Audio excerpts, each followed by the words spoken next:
अव्वल और तू आखिर है, इस दिल का तू बादशाह है। तू अव्वल और तू आखिर है, इस दिल का तू बादशाह है। तू अव्वल और तू आखिर है, इस दिल का तू बादशाह है। तू अव्वल और तू आखिर है, इस दिल का तू बादशाह है। हे जावेदा यीशु मसीहा, हे जावेदा यीशु मसीहा, हे जावेदा यीशु मसीहा, हे जावेदा यीशु मसीहा।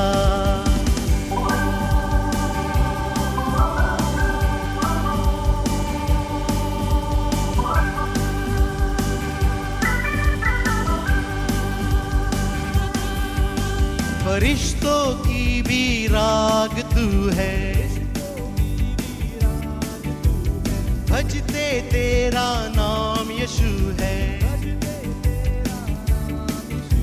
फरिश्तों की भी राग तू है, भजते तेरा नाम यीशु है। फरिश्तों की भी राग तू है, भजते तेरा नाम यीशु है। फरिश्तों की भी राग तू है, भजते तेरा नाम यीशु है।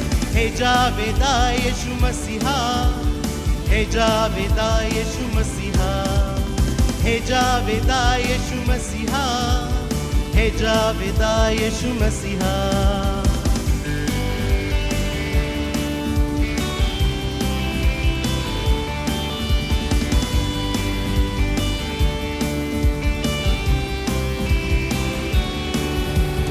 हालेलुया हालेलुया, सब मिल गाए हालेलुया। हालेलुया हालेलुया, सब मिल गाए हालेलुया। हालेलुया हालेलुया, सब मिल गाए हालेलुया। हालेलुया हालेलुया, सब मिल गाए हालेलुया। हे जावेदा यीशु मसीहा, हे जावेदा यीशु मसीहा, हे जावेदा यीशु मसीहा, हे जावेदा यीशु मसीहा, हे जावेदा यीशु मसीहा, हे जावेदा यीशु मसीहा, हे जावेदा यीशु मसीहा, हे जावेदा यीशु मसीहा।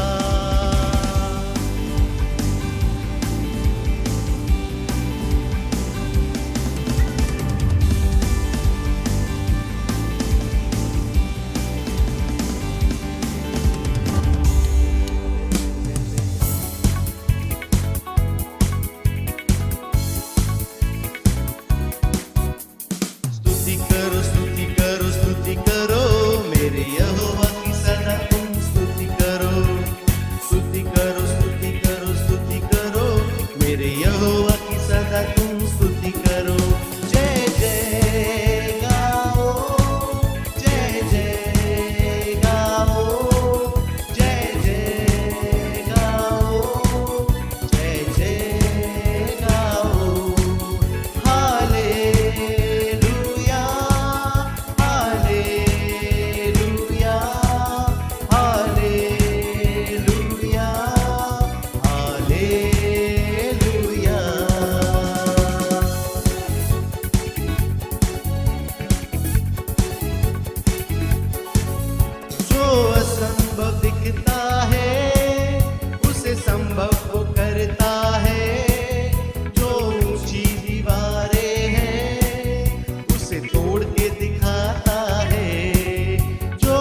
करती रहे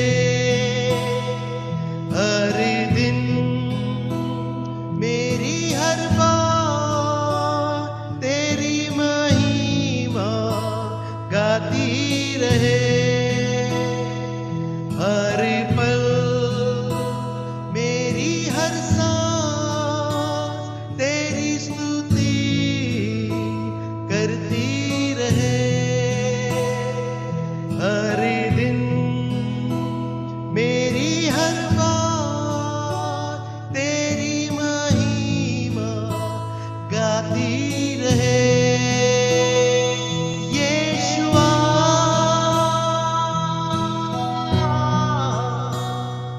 यीशुआ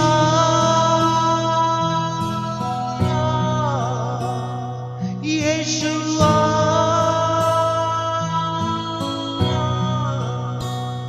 यीशुआ।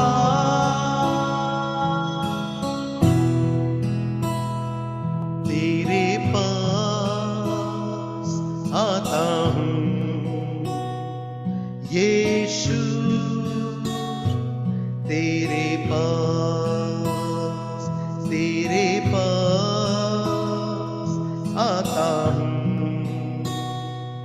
यीशु, तेरे पास हर पल। मेरी हर सांस तेरी स्तुति करती रहे हर दिन। मेरी हर बात तेरी महिमा गाती रहे हर पल। मेरी हर सांस तेरी स्तुति करती रहे हर दिन। मेरी हर बात तेरी महिमा गाती रहे। यीशुआ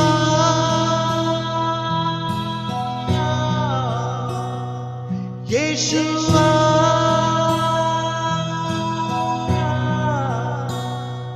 यीशुआ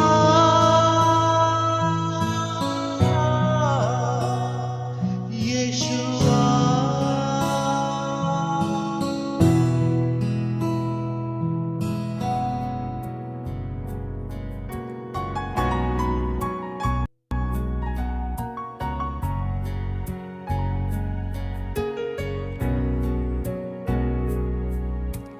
तुझ में ही मेरी सुबह, तुझ में ही हर शाम, तुझसे ही करता शुरू हर कोई काम।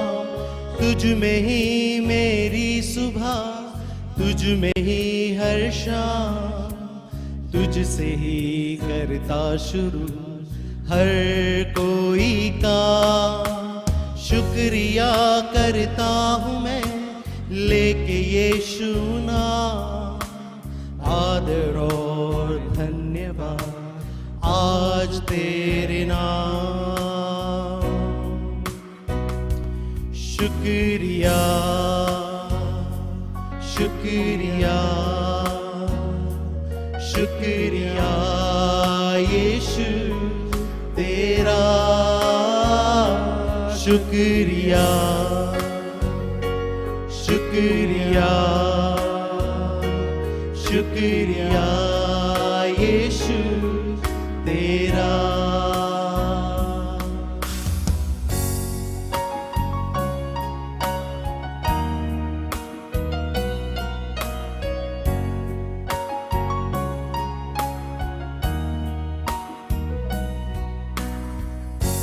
सारी दुनिया तेरी है, सब कुछ तूने रचाया है। मुझको भी तूने बनाया है, तेरे जैसा किया है।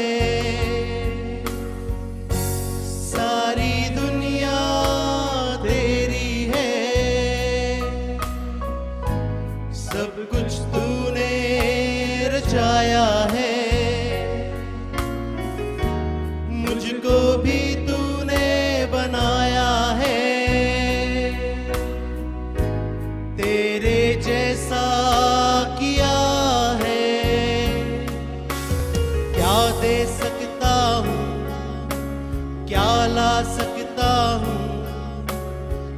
दे सकता हूँ, मैं क्या ला सकता हूँ, कहता तुझे बस शुक्रिया, शुक्रिया, शुक्रिया, शुक्रिया यीशु तेरा, शुक्रिया, शुक्रिया, शुक्रिया यीशु तेरा, शुक्रिया, शुक्रिया, शुक्रिया यीशु तेरा।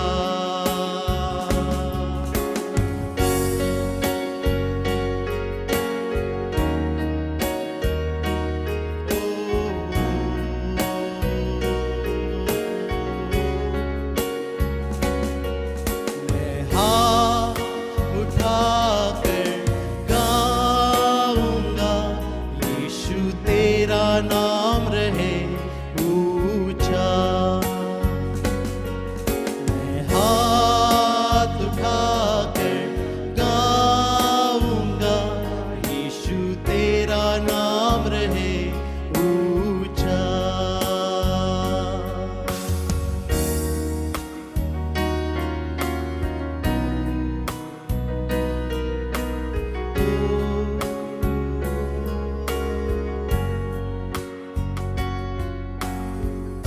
आदर और महिमा हो तेरी, तू ही हमारा खुदा, पूरी हो तेरी ही मर्जी, आए तेरा राज्य यहाँ। आदर और महिमा हो तेरी, तू ही हमारा खुदा, पूरी हो तेरी ही मर्जी, आए तेरा राज्य यहाँ। मैं हाथ उठाकर गाऊंगा, यीशु तेरा नाम रहे ऊंचा। मैं हाथ उठाकर गाऊंगा, यीशु तेरा नाम रहे ऊंचा।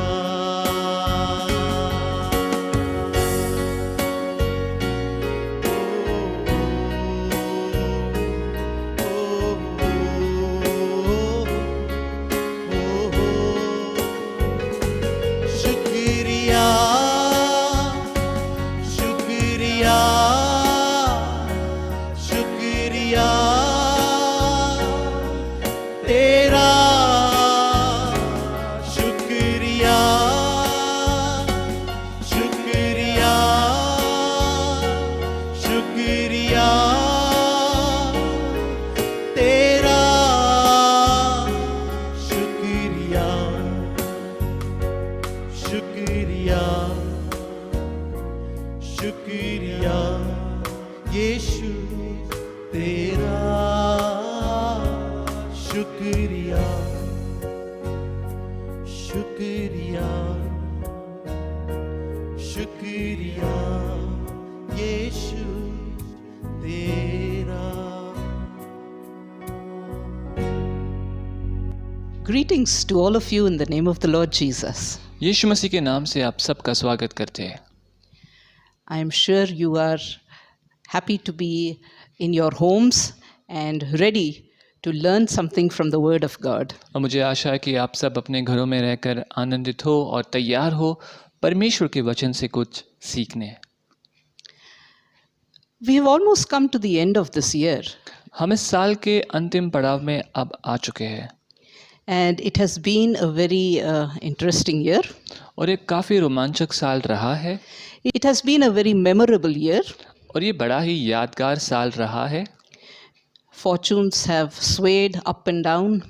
और भाग्य ऊपर नीचे और अलग दिशाओं में चले गए हैं बहुतों के। And we have had experiences that we have never had up to this year. और इस साल में जैसे अनुभव हम सब के रहे हैं वैसे आज तक इसके पहले कभी नहीं हुआ है। But you will not deny one statement that I'm making. लेकिन एक बात जो मैं कहना चाहती हूँ इससे आप इनकार नहीं कर पाओगे। Those of us who have sought the Lord have been rewarded. हम में से जितने लोगों ने परमेश्वर की खोज की है उनको उसका प्रतिफल मिला है। Some of us have been revived in our faith. हम में से कुछ ऐसे भी हैं जो अपने विश्वास में उसको उन्होंने वापस नया किया है, जिलाया है, जिंदा किया है, जागरूक किया है। And having learned a lot of lessons from this pandemic year, और इस साल में जहाँ पर इतनी बीमारी, ये आपदा की परिस्थिति में बहुत सारी सीख और सबक जो हमने सीखे हैं, I am sure they are lessons for a lifetime. और मुझे पता है और मुझे यकीन है कि ये जीवन भर के लिए एक सबक और एक सीख जो हमें सबको मिली है। At this point, I would like you to turn with me to the Bible, where we are going to be studying some revivals that took place in the Bible. और इस समय मैं चाहती हूँ कि हम सब वचन में जाए और ऐसे कुछ संजीवन के कार्य या ऐसे कुछ इतिहास में संजीवन के ऐसे विषय जिसकी ओर हम आज ध्यान लगाएं। And as a result, it caused a reformation in the lives of the people. और जिसका अंतिम नतीजा ये था कि उसके होने से लोगों के जीवन में परिवर्तन का कार्य हुआ। The reason why I would like to do this study today is और जो वजह जिसके लिए आज मैं इस विषय से बात करना चाहती हूँ वो ये है कि because now that we are moving towards the new normal, अब क्योंकि अब हम एक नए सामान्य जीवन की ओर बढ़ रहे हैं, we are going back to the things that we used to do before the lockdowns happened. तो ऐसा हो रहा है कि जो बातें हम लॉकडाउन शुरू होने के पहले जो हम करते थे उन सारी बातों के पास अब हम जा रहे हैं या जाने वाले हैं। And so having learnt lessons from the lockdown, we need to put those lessons into practice. तो अब लॉकडाउन में जो बातें हमने सीखी है अब उनको हरकत में लाने की अब ये समय है। And having revived ourselves, to reform ourselves also. और हमने अपने आप को तैयार किया है कि हम अपने आप की परिवर्तन करें तो उसकी भी तैयारी करनी है। So, we'll turn to the Word of God. तो हम वचन की ओर जाएंगे And as usual, we will seek the Lord's blessings. और हम पहले प्रार्थना करेंगे उसके लिए। Father, how we thank you for this time that you have given to us. पिता कैसे धन्यवाद दे ये समय के लिए जो आपने हमें दिया है। The time through the year that has gone by, ये समय जो प्रभु के पूरे साल भर में अब जो निकल चुका है प्रभु, all the experiences that you have given to us, प्रभु सारे अनुभव जो आपने हमें दिए हैं and the lessons that we have learnt. और जो सारे सबक और पाठ जो हमने सीखे हैं। Thank you, Father, for reviving our spirits. धन्यवाद पिता कि प्रभु आपने हमारे आत्मा में प्रभु हमको जागरूक किया है। Thank you, Lord, that we have learned things that we will apply for the rest of our lives. कि धन्यवाद पिता कि हमने ऐसी बातें सीखी है जो हम अपने आगे वाले आने के जीवन भर में जिसका उपयोग कर पाए। Help us, Father, even as we study from your word, how to make this revival sustain in our lives. और प्रभु हमें सहायता करना कि कैसे हम इस संजीवन, इस जागरूकता का विषय को प्रभु अपने जीवन भर के लिए इसको टिका के और इसमें बने रह पाए। Help us to study today from your word. प्रभु आपके वचन से हमें सीखने के लिए आप सहायता करना। In Jesus' name I pray. यीशु मसीह के नाम से प्रार्थना करते हैं। Amen. आमीन। Talking of revivals, संजीवन की बात करते हुए in the Old Testament we have already seen Nehemiah bring about a revival. पुराने नियम में हमने देखा कि जो नेहमिया है उसने संजीवन का कार्य वो लेकर आया। Remember the time when the Israelites were brought back from their captivity in Babylon? और ये याद करते कि बाबिलोन में जब इस्राएलियों को अपने बंधन से छुड़ाकर वापस उनके ज़मीन पर ले आया गया। When they came back from their exile, it was Nehemiah and Ezra who revived their faith by reading to them from the book of the law of Moses. और जब वो अपने इस्राएली बंधन में से बाहर निकलकर वापस लौट आए तो ये नेहमाया था और ये एजरा थे जिन्होंने वो सारे नियम, मूसा के नियम उनके सामने पढ़कर उनका विश्वास जागरूक किया। Nehemiah is very famous for building the walls of Jerusalem. Nehemiah काफ़ी जिसका नाम प्रसिद्ध है कि उसने यरूशलेम की दीवारों की पुनर्स्थापना की। But apart from that, he also brought about a lot of reforms in the lifestyle of the Israelite people. और इसके अलावा नेहमिया के विषय में एक खास बात है कि उसने इस्राएलियों के जीवन के अंदर बहुत सारे परिवर्तन के कार्य भी किए। See, when their faith was revived, when they came to know what the Lord expects out of them, he reinstituted the feasts of the Lord in their lives. कि जब नेहमिया को पता चला कि जब ये सारे इस्राएलियों जिनका अब विश्वास पुनर्स्थापित हुआ है, ये जागरूक हुआ है, तब जाकर उसने जो परमेश्वर के इस्राएल के जो पर्व थे उसको पुनर्स्थापित किया उन सब के जीवन में। Their faith was connected very closely with the feasts. उन सब का जो विश्वास है वो काफ़ी करीबी से जुड़ा था उन सारे पर्वों के साथ। He also reinstituted the Sabbath. और जो शब्बात है उसको भी उसने पुनर्स्थापित किया सब में। Remember, it was a day to remember the Lord and keep that day holy. और ये याद करते हुए कि वो एक दिन खास था कि हम परमेश्वर की याद में गुजारे और उस दिन को पवित्रता में बिताए। So the Israelites, having had forgotten, it was important for Nehemiah to reinstitute the Sabbath and to make it an important part of their cultural life. और ये देखते हुए कि इस्राएली लोग जैसे हालात में पहले थे तो ये सब्बात के विषय में वो भूल गए थे, तो ये काफ़ी अहम था कि उनके जीवन में इसकी अहमियत उसको वो स्थिर बनाए। He also was very careful about the Israelites and their intermarriages with the heathens. और उसके विषय में भी नेहमिया काफ़ी सावधान था कि जो इस्राएली है और उनके विवाह जो अन्य जातियों के साथ अगर होते उस विषय में भी Their children had a different language. कि उनके जो बच्चे थे, उनकी जो पीढ़ी थी आने वाली, उनकी भाषा अलग थी। And remember, Nehemiah was trying once again to make the Jewish nation, or shall we say the Israelites, know their identity. और यहाँ पर नेहमिया हम देख सकते हैं कि उसकी पूरी कोशिश यही थी कि वो जो यहूदी राष्ट्र है या जो इस्राएल है वो अपनी पहचान को जान पाए। Now we're going to look at a very young king who did similar things. और अभी आज हम एक युवा राजा के विषय में देखने वाले जिसने ऐसे कुछ काम किए। He not only brought revival in a land that was steeped in idol worship and pagan worship, और उसने केवल ऐसा परिवर्तन का कार्य ऐसे भूमि में नहीं किया जहाँ पर वो लोग पूरी तरह से मूर्ति पूजा या ऐसे अन्य विश्वासों में बंधे हुए थे। he did it at a very young age, and that's what makes him very remarkable. लेकिन उसने ये सारे काम अपनी बहुत छोटी उम्र में ये कार्य किए। And remember, when we study about him, his father was a wicked king. और जब हम इस लड़के के विषय में या इस राजा के विषय में पढ़ते तो हमें पता चलता है कि जो उसका पिता था वो बड़ा ही दुष्ट राजा था। Let's go into the Word of God and learn about him. आओ वचन में जाए और हम इसके विषय में और अधिक सीखें। 2 Chronicles chapter 34, starting from verse 1. दूसरा इतिहास इसका 34वां अध्याय पहले पद से।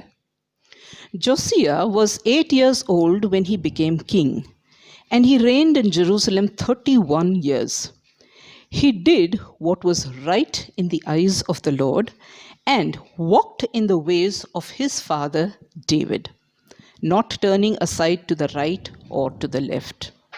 In the 8th year of his reign, which means he was 16 years old at that time, while he was still young, he began to seek the Lord of his father David. In his 12th year, he began to purge Judah and Jerusalem of the high places, the Asherah poles, carved idols, and cast images. Under his direction, the altars of the Baals were torn down. He cut to pieces the incense altars that were above them and smashed the Asherah poles and the idols and the images. These he broke to pieces and scattered over the graves to those who had sacrificed them. And he burnt the bones of the priests on their altars. And so he purged Judah and Jerusalem. जब यशीयाह राज्य करने लगा तब वह 8 वर्ष का था और यरूशलेम में 31 वर्ष तक राज करता रहा। उसने वह किया जो यहोवा की दृष्टि में ठीक है और जिन मार्ग पर उसका मूल पुरुष दाऊद चलता रहा उन्हीं पर वह भी चला करता था, और उसने न तो दाहिने और मुड़ा न तो बाई और मुड़ा। वह लड़का ही था, अर्थात उसके गद्दी पर बैठे 8 वर्ष पूरे भी न हुए थे कि अपने मूल पुरुष दाऊद के परमेश्वर की खोज करने लगा, और 12वें वर्ष में वह ऊंचे स्थानों और अशेरा नाम मूर्तों और खुदी और ढली हुई मूर्तों को दूर करके यहूदा और यरूशलेम को शट करने लगा, और बाल देवताओं की वेदियों उसके सामने तोड़ डाली गई, और सूर्य की प्रतिमाएं जो उनके ऊपर ऊंचे पर थी उसने काट डाली, और अशेरा नाम और खुदी और ढली हुई मूर्तियों को उसने तोड़कर पीस डाला, और उनकी बुकनी की उन लोगों की कब्रों पर छितरा दी जो उनको बलि चढ़ाते थे, और पुजारियों की हड्डियां उसने उन्हीं की वेदियों पर जलाई। यो उसने यहूदा और यरूशलेम को शट किया। I want you to notice one particular sentence. मैं एक वाक्य पर आपका ध्यान ले आना चाहती हूँ। He did what was right in the eyes of the Lord and walked in the ways of his father David. उसने वह किया जो यहोवा की दृष्टि में ठीक था, और जिन मार्ग पर अपना मूल पुरुष दाऊद चलता रहा वो उसी पर चला। So this was something that came from deep within him. और ये ऐसी बात थी जो उसके अंदर से बाहर आ रही थी। He sought the Lord. उसने परमेश्वर की खोज की, And one of the first things he realized was that his people were doing something that was totally unaccepted by the Lord God. और सबसे पहली बात कि उसे इस चीज़ का एहसास हुआ कि उसके लोग ऐसी कोई चीज़ कर रहे थे जो परमेश्वर को बिल्कुल पसंद नहीं थी। And so the very first thing that he did was he purged the land of Judah and Jerusalem. तो सबसे पहले उसने वो किया कि उसने यहूदा और यरूशलेम की भूमि को शट कर दिया। Probably it wasn't a very easy thing to do. शायद ये काम करना कुछ आसान नहीं था। Remember, he was a very young king, कि ये याद करते हुए कि वो युवा राजा था, and he came from a line of kings who weren't very faithful and very true to the Jehovah God. और वो ऐसे राजाओं के पीढ़ी में से आ रहा था कि जहाँ पर उसके पुरातन जो राजा थे वो यहोवा परमेश्वर के प्रति इतने उसके पालन में या उसके चाल चलन में नहीं चलते थे। See, Josiah was 350 years after David and Solomon. Dawood और शलमोन के 350 साल के बाद योशिया राजा हुआ। So you find that in these 300 years, Israel had really lost their touch with their God. तो हम देख सकते हैं कि ये 300 साल इसराइल ने अपना जो नाता परमेश्वर के साथ का है उसको खो दिया था। And all because they had turned to worshipping the gods that belonged to the Gentiles that were surrounding them. और ये केवल इसलिए हुआ क्योंकि उन्होंने उस परमेश्वर की आराधना करना शुरू कर दिया उन लोगों की वजह से जो अन्य जाति के थे, जो उनको घिरे हुए थे। So they had made a compromise with the law of Moses. तो उन्होंने, हम देख सकते कि यहाँ पर मूसा के नियम के साथ समझौता किया है। Coming back to Josiah, we find that in the 18th year of his reign, कि हम योशिया के विषय में हम देख सकते कि उसके 18वें साल उसके राज्य में he went on to repair the temple of the Lord his God. वो अपने परमेश्वर का जो मंदिर है उसकी वो दुरुस्ती करने लगा, मरम्मत करने लगा। So first he purged the land and then he repaired the temple. तो सबसे पहले उसने यरूशलेम और यहूदा को शट किया और उसके बाद वो मंदिर की मरम्मत की उसने। And you find that he brought forth all the Levites and all the priests, and they all worked together under his direction, and the temple was repaired. और हम देख सकते कि योशिया ने सारे लेवियों, सारे याजकों को एकत्र बुलाया और मंदिर की मरम्मत करने का कार्य शुरू किया। And while they were doing this, they found the book of the law. और जब ये काम कर रहे थे तब उनको नियम की पुस्तक मिली। So obviously the book of the law was not being used. तो इसका अर्थ यही होता है कि हमें पता चलता है कि जो नियम की पुस्तक है, नियम की किताब है, उसका इस्तेमाल ही नहीं हो रहा था। And when Josiah came to know what this book of the law was all about, और जब योशिया को पता चला कि ये नियम की पुस्तक क्या है और इसमें क्या लिखा है, it says in verse 19, when the king heard the words of the law, he tore his clothes. और हम 19वें पद में देख सकते कि जब राजा को इस किताब के विषय में पता चला तो उसने अपने कपड़े फाड़ दिए।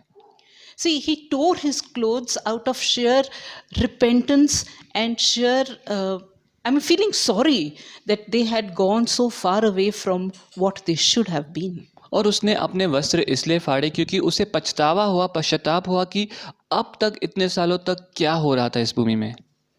And you find that he knows that the Lord God would be angry with his people और वो जानता है कि यहाँ पर कि परमेश्वर अपने लोगों से काफी क्रोधित हुआ होगा because they have not acted in accordance with the word of the book. क्योंकि उन्होंने उस नियम की पुस्तक के अनुसार अपना चाल चलन नहीं रखा है।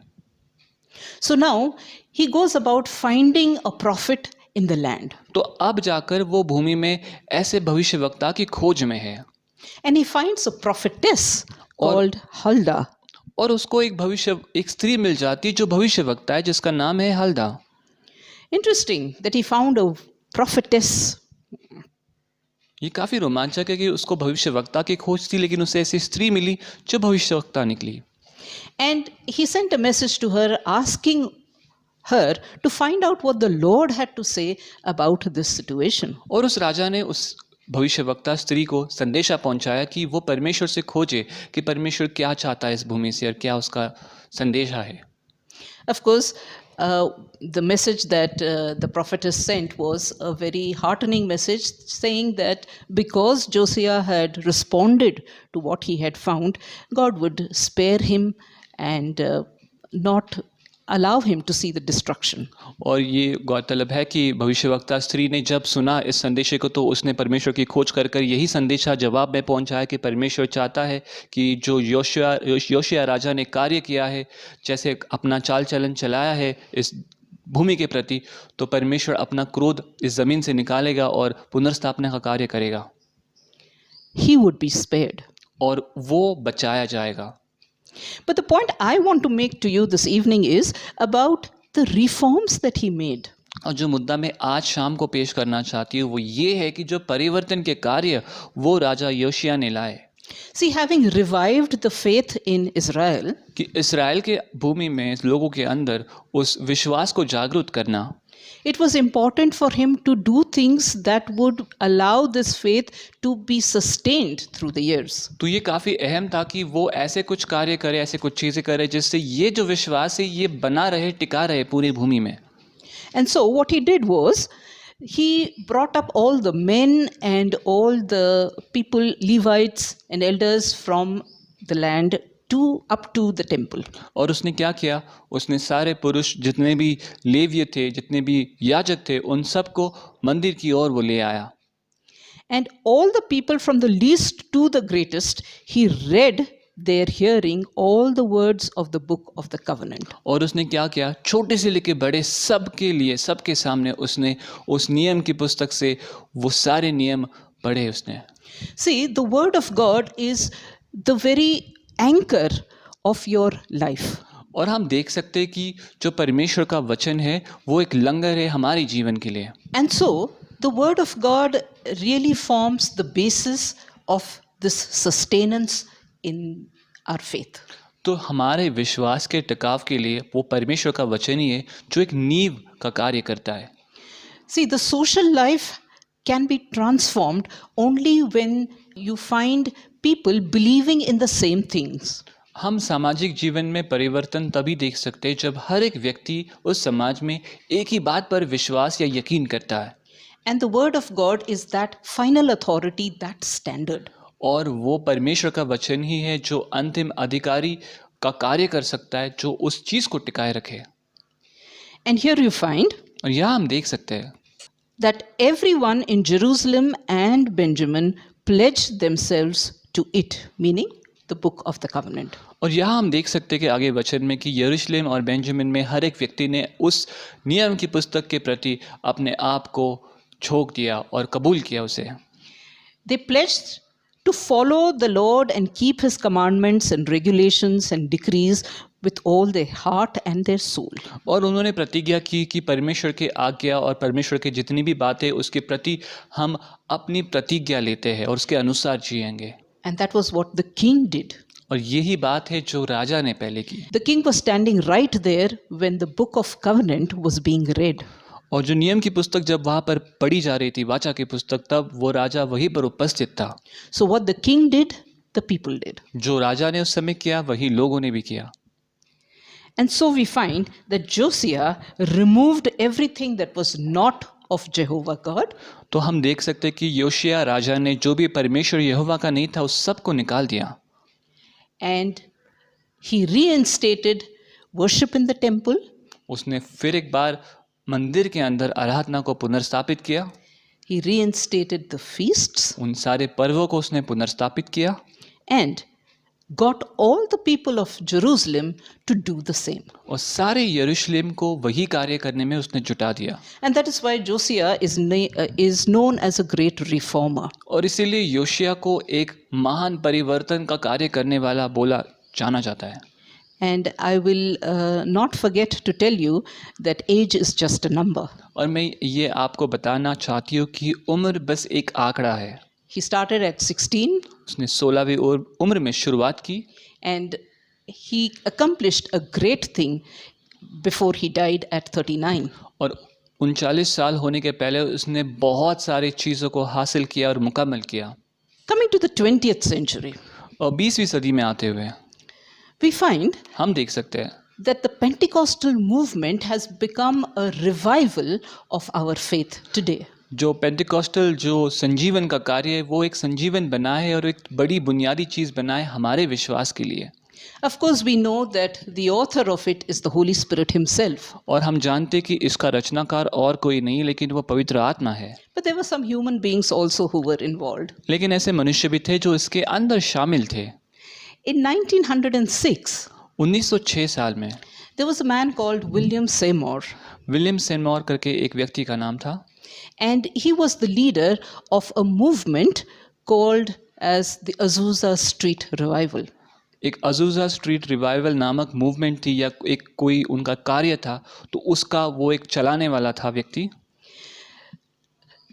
Seymour was an African American Seymour एक अफ्रीकन अमेरिकन था who came from Mississippi to Los Angeles, जो मिसिसिपी से लॉस एंजलिस में आया था and he was preaching about the Holy Spirit and speaking in tongues. और वो पवित्र आत्मा के विषय में और अन्य भाषा में प्रार्थना करने के विषय में बोल रहा था। And in this setting, और ऐसे माहौल में the Holy Spirit did show up. पवित्र आत्मा प्रकट हुए। People flocked to this street, the Azusa Street. ये जो अजूजा स्ट्रीट है वहाँ पर बहुत सारे लोग भीड़ इकट्ठा हुई। People were filled with the Holy Spirit. लोग पवित्र आत्मा से भरने लगे They were speaking in tongues and there were signs and wonders and miracles. और वो अन्य भाषा में प्रार्थना करने लगे, चिन्ह चमत्कार के कार्य होने लगे। That was in Los Angeles in the year 1906. ये 1906 साल में लॉस एंजलिस के शहर में हुआ। But coming very close to home, we find a similar outpouring of the Holy Spirit happened just 55 kilometers from Pune.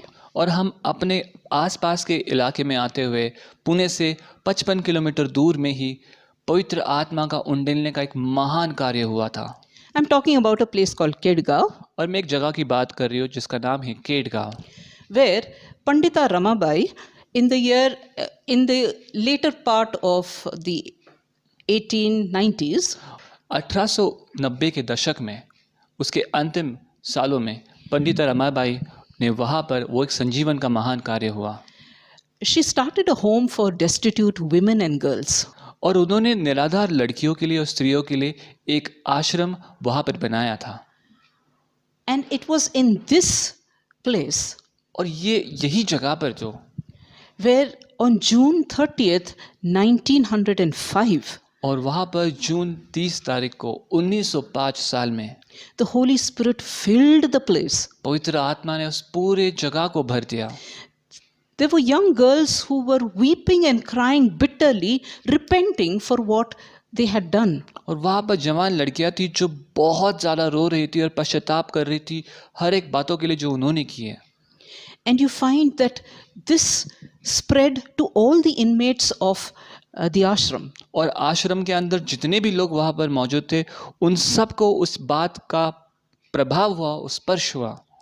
Out of 700 inmates in the mission, 400 were baptized with the Holy Spirit. और 700 लोग जो उस वहाँ पर आश्रम में थे, उसमें से 400 लोगों को पवित्र आत्मा से बपतिस्मा मिला। Wouldn't you call this a great revival? क्या आप इसे एक महासंजीवन नहीं कहोगे? And this was so close home. और ये हमारे घर से कितना नज़दीक है। See, the Azusa Street is said to be the start of the Pentecostal movement. और अजूज़ा स्ट्रीट जो लॉस एंजलिस में है, वो उसको एक आगाज़ कहते हैं पेंटिकॉस्टल के मूवमेंट के विषय में अगर देखा जाए तो। And at the same period of time, here in India, so close to home, the Holy Spirit was doing this just the same. और उसी समय के दौरान हमारे घर के इतने पास में वहाँ पर पवित्र आत्मा वैसा ही कार्य कर रहे थे। So revival has spread to India right from the beginning of the 20th century. तो हम देख सकते हैं कि जो संजीवन है वो भारतवर्ष में पूरी तरह से आया है 20वें शतक के शुरुआत से। So for 100 years, the Pentecostal movement is catching on. तो हम देख सकते हैं कि 100 साल से पेंटिकॉस्टल जो मूवमेंट है वो चल रहा है और बढ़ रहा है। Why am I telling you this? मैं आपको ये क्यों बता रही हूँ? During this last year, ये पिछले साल में we have all gone through some kind of a personal revival. हम सब एक वैयक्तिक संजीवन से गुजरे हैं। And what does it take to keep this revival sustained? और ऐसी क्या बात है जिससे हम इस संजीवन को बनाए रखें? It takes a reformation of our lifestyle. एक हमारी जीवन शैली का परिवर्तन उसकी ज़रूरत है। See, during these days of the pandemic, ये आपदा के दिनों में our time schedules changed. हमारे जितना भी समय जिसका उपयोग हम जो चीज़ों के लिए करते थे वो पूरा उलटफेर उसका हुआ। We had a lot of people working from home. बहुत से लोग थे जो अब घर से काम कर रहे थे। But we also saw that there were different types of changes that took place in our own families and in our own homes. और हम ये भी देख सकते कि हमारे अपने घरों में और परिवारों में बहुत सारे अलग अलग प्रकार के बदलाव होने लगे।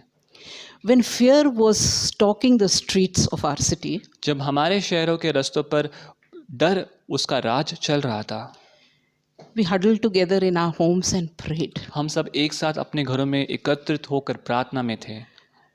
We had built altars. हमने वेदी स्थापित की थी। Now that things are becoming more normal, अब जब चीज़ें सामान्य की दिशा में बढ़ रहे हैं, let's not break down this altar. इस वेदी को जिसको हमने स्थापित किया उसे तोड़ने के काम ना करें हम। We find we were more generous when we looked at people around us who were not as privileged as we were. और हम देख सकते कि हम बड़ा ही हमारा उदार मन था उस समय जब लोग जिनके पास जो बातें हमारे पास है उनके पास वो सारी सुविधाएं और बातें नहीं थी। We contributed. हमने कुछ उनकी मदद भी की। God saw that. परमेश्वर ने वो देखा। And remember, nothing goes unnoticed in the sight of the Lord. और ये याद रखिएगा कि परमेश्वर की नज़र से कोई भी बात हट नहीं जाती या वो कोई चीज़ को अनदेखा नहीं करता। In Proverbs 19:17, नीति वचन उसका 19वां अध्याय 17वें पद में कहा है, it says, "He that giveth to the poor lendeth to God." जो गरीबों को देता है वो परमेश्वर को उधार देता है। Let's not forsake that now that things have become different. इस चीज़ को दुत्कारे ना, क्योंकि अब जब चीज़ें सामान्य की ओर बढ़ रही है तो। And redeeming that the times are evil. और ये पहचानते हुए कि अब समय काफ़ी दुष्टता से भर रहे हैं, बुरे समय है। Ephesians chapter 5 verse 16. इफिसियस का 5वां अध्याय 16वें पद में We have to redeem the time. हमें इस समय को छुड़ाना है। We have to understand मैं पहचानना है, समझना है the evil in the time इस समय के अंदर जो दुष्टता है उसे, and do what it takes to keep ourselves away from this evil. और हमने जो लगता है वो करना है कि हम अपने आप को इस बुराई से दूर रख पाए। Remember, we are talking about reforms. ये याद करते कि हम परिवर्तन की बातें कर रहे हैं। We are talking about ways in which our lifestyle has to change. हम ऐसे चीज़ों के बारे में बात कर रहे हैं जिससे हमारा जीवन जीने का ढंग बदल जाए। And yes, John says in 3 John 1, "Beloved, I wish above all things that you might prosper, even as your soul prospers." और यूहन्ना कहता है कि सारी बातों के पश्चात मैं यही आशा करता हूँ कि जैसे आपका जीव या आपके आत्मा का भरभराटी होती है, वैसे ही आप अपने हर एक चीज़ों में आप सफल और भरभराटी से भरिए। So don't be slack. तो इसलिए आलसी ना बनिए।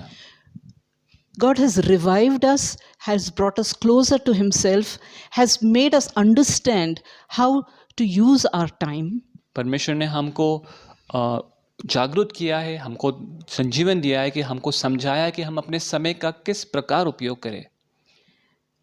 Let us not forsake working hard towards reaching out to prosperity. आओ हम सफलता और धनवान बनने के लिए जो मेहनत लगती है उससे हम परहेज ना करें। Remember, it is the will of the Lord ये याद करते हुए कि ये परमेश्वर की ही इच्छा है that you should prosper. कि आप सफल रहे। और आप, By prosperity, I don't only mean prosperity in terms of wealth. और धनवान होना में, समृद्ध होना मैं केवल धन या फिर संपत्ति के विषय में नहीं कह रही हूँ। I'm talking about health, relationships, and just about everything it takes to lead a God-fearing life. लेकिन मैं समृद्ध होना इस विषय में भी कह रही हूँ जहाँ पर आप अपनी सेहत, अपने जो नाते संबंध है और हर एक जीवन के बातों में, जिससे आप परमेश्वर के नज़र में एक अच्छा जीवन जी पाओ। What I'm saying is there has to be a change in our lifestyle in order to keep this revival going. तो मैं बताने की कोशिश ये कर रही हूँ कि हमारे जीवन जीने का ढंग है, उसके अंदर परिवर्तन होना और बदलाव होना है, ताकि हम इस संजीवन के कार्य को बनाए रख पाए। Yes, just like the Old Testament, we have to change and reform in order to keep our faith alive. और पुराने नियम के अनुसार ही वैसे ही हमें भी अपने आप को बदलाव लाना है और परिवर्तित करना है कि हमें संजीवन में बने रह पाए। I believe truly with all my heart अब मैं अपने पूरे दिल से यकीन करती हूँ that when we come back, we will be stronger in our faith. कि जब हम लौट आएंगे तो हम अपने विश्वास में काफ़ी बलवान और मजबूत हो जाएंगे। We will learn to love the Lord even more, having been through all that He has brought us through. कि हर एक परिस्थिति जिससे परमेश्वर ने हमको ले आया है आज तक, हम उसके अंदर और मजबूती से और विश्वास में दृढ़ बने रहेंगे। And we will learn to follow what God is directing us towards. और जिस बात की ओर परमेश्वर हमें ले जा रहा है, हम उसके पीछे विश्वासु तौर पर चल पाए। A few weeks ago, our pastor gave us a very nice sermon regarding collecting all the fragments. और कुछ सप्ताह पहले हमारे पासवान ने एक प्रचार किया था जिसमें उन्होंने कहा था कि जो बचे हुए टुकड़े उनको बटोर लो। He was really talking about giving testimonies of the miracles that have happened in your life. और वो ये विषय में बात कर रहे थे कि आप गवाही दो उन सारे विषयों के बारे में या चीज़ों के बारे में जो घटनाएं परमेश्वर ने चमत्कार के आपके जीवन में की है। Particularly in these last few months, खास करके पिछले कुछ महीनों में जो बातें हुई है। the Lord has sustained you, परमेश्वर ने आपको टिकाया है, protected you, provided for you, आपको सुरक्षित रखा है, आपकी ज़रूरतें पूरी की है, and in ways that were marvelous. और ऐसे रास्तों से जो काफ़ी अद्भुत थे। Remember to tell, not only tell those around you, but to tell your children for generations to come. केवल उन लोगों को नहीं जो आपके आसपास है, लेकिन अपने बच्चों को भी, कि आने वाली पीढ़ियों को भी वो पता चले। That is what is gathering the fragments. और यही है कि टुकड़े को या फिर जो बचे हुए टुकड़े हैं उनको बटोर लेना। Nobody will even look back on this year and say that it was not a turning point in their life. और ऐसा कोई नहीं होगा आज की जो इस साल को पलट कर देखे और कहेगा कि ये एक जीवन बदलने वाला ऐसा कोई मोड़ उनके जीवन में नहीं आया इस साल से। Let us continue to build this altar so that we will always remember all that God has done for us. तो आओ हम इस वेदी जो बांधने का कार्य हमने शुरू किया है उसमें हम बने रहे, ताकि हमारे लिए ये बात हमेशा यादगार रहे और हमारे याद में रहे कि परमेश्वर ने हमारे लिए क्या क्या किया है।